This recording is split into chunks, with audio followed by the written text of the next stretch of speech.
As expected, the state of New York has gone to court to challenge the Trump administration's decision to not let New Yorkers enroll or re-enroll in its Trusted Traveler program. No one should ever use our nation's security as a political weapon, let alone the commander-in-chief.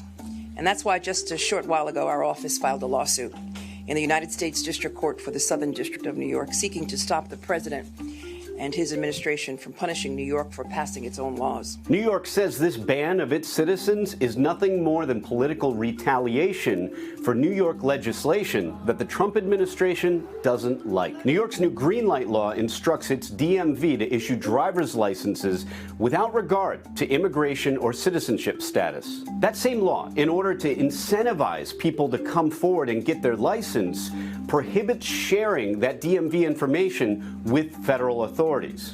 Now, New York says the entire reason that New Yorkers are no longer allowed in Trusted Traveler programs is because the Trump administration is irritated that New York has cut off that access to law enforcement information.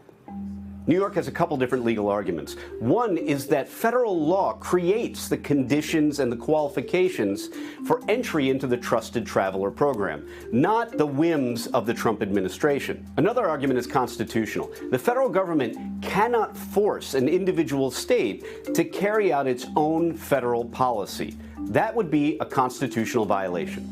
Expect the Trump administration to counter that because Trusted Traveler and Global Entry are all federal programs, that the federal government gets to decide who is in and who is out. It's interesting to note that the Trusted Traveler program doesn't actually require a valid state driver's license. This dispute ultimately comes down to issues of federalism.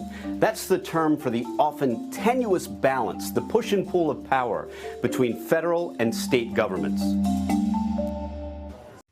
Hey, NBC News viewers, thanks for checking out our YouTube channel. Subscribe by clicking on that button down here and click on any of the videos over here to watch the latest interviews, show highlights, and digital exclusives. Thanks for watching.